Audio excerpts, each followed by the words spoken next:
Hey family, welcome back to my channel. ఇట్లా మీ honey కింద ఎలా ఉన్నారు? మేమైతే సూపర్గా ఉన్నాము. సో ఈరోజు వీడియో ఏంటి అంటే, మేమైతే ఈజీగా ఇంట్లోనే రసగుల్లా అయితే ప్రిపేర్ చేసుకున్నాము. సో ఎలా చేసుకున్నామో చూసేయండి. సో మీరు స్కిప్ చేయకుండా లాస్ట్ వరకు అయితే చూసేయండి. సో ఫస్ట్లీ నేనైతే లీటర్ మిల్క్ అయితే తీసుకున్నాను. లీటర్ మిల్క్లో లెమన్ జ్యూస్ అయితే వేసుకున్నాను. కొంచెం లెమన్ జ్యూస్ అయితే వేసుకున్నప్పుడు మిల్క్ అంటే మొత్తం విరిగిపోయింది.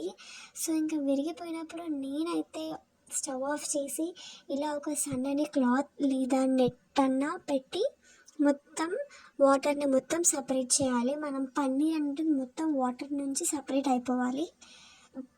సో ఇంకా సపరేట్ చేసేసి కొంచెం తడి ఉండేలాగా పెట్టుకొని ఇంకా నేనైతే దీంట్లో ఫ్రెష్ వాటర్తో కూడా వాష్ చేశాను. అప్పుడే మనకి బాగా వస్తాయి. సో ఇంకా ఫ్రెష్ వాటర్తో కూడా వాష్ చేసి చూస్తున్నారు కదా. నాకైతే రసగుల్లా ఇంట్లో ప్రిపేర్ చేసుకోవడం నాకు చాలా ఇష్టము. సో మీకు కూడా ఇష్టమా? నాకైతే స్టార్టింగ్ రాకపోతుండే, బట్ నేను ట్రై చేశాను కదా, సూపర్గా వచ్చింది. సో నేను కూడా ఈ వీడియో మీతో షేర్ చేసుకోవాలి అని చెప్పేసి అనుకున్నాను. సో ఇంకా ఇలా మొత్తం ఫ్రెష్ వాటర్తో వాష్ చేశాక ఇలా మొత్తం పిండేసుకోవాలి.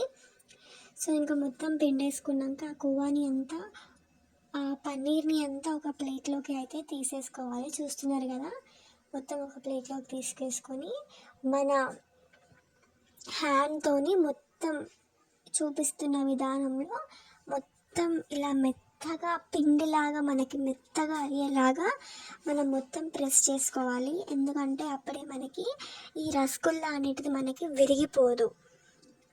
ఇంకా నేను అలా ప్లేట్లో చేస్తూ స్టవ్ మీద అయితే కొన్ని వాటర్ అయితే పోసేసుకున్నాను. మనకి చక్కెర పాకం అనేది కావాలి కదా. సో కొన్ని వాటర్ పోసి ఒక 3 cups ఆఫ్ వాటర్ అయితే పోసాను. దాంట్లో 4 spoons ఆఫ్ షుగర్ అయితే వేసాను.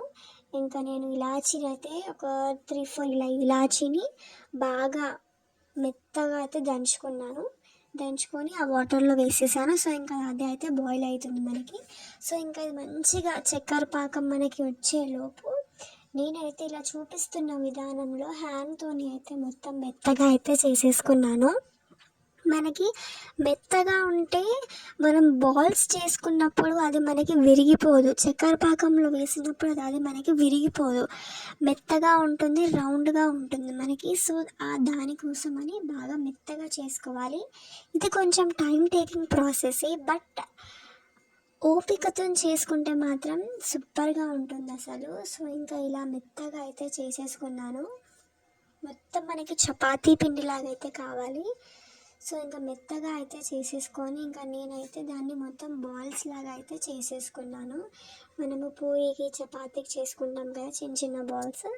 సో అలా అయితే బాగా చేసుకోవాలి. ఎటువంటి క్రాక్స్ లేకుండా అయితే చేసుకున్నాను గాయస్. చూడండి ఎంత మెత్తగా ఉందో. ఇలా చిన్న చిన్నగా బాల్స్ లాగా చేసేసుకొని ఇంకా 1 by 1 మనకి ఇంకా చక్కెర పాకం మనకి అయిపోయినట్లే. ఇంకా 1 by 1 మనం చక్కెర పాకంలో వేసేసుకొని ఇంకా బాయిల్ అవ్వనియాలి గాయస్. చూడండి, మనము చక్కెర పాకంలో వేసాక ఇంకా బాయిలింగ్ అనేది స్టార్ట్ అవుతుంది.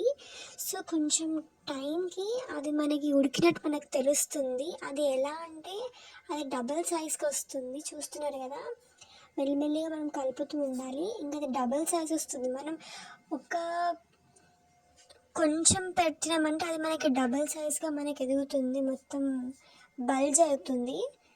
సో ఇలా ఫైనల్గా మనకి రసగుల్లా అయితే ప్రిపేర్ అయిపోతుంది. సో నాకైతే ఫుల్ టేస్టీగా నేనైతే ఫుల్ లాగించాను. అండ్ మీకు ఈ వీడియో ఎలా అనిపించింది నాకైతే కమెంట్ సెక్షన్లో కమెంట్ చేసేయండి. అండ్ మరిన్ని వీడియోస్ కోసం సబ్స్క్రైబ్ కూడా చేసుకోండి. అండ్ ఈజీగా ఇంట్లోనే స్వీట్ చేసుకొని తినేసేయండి. Thank you for watching.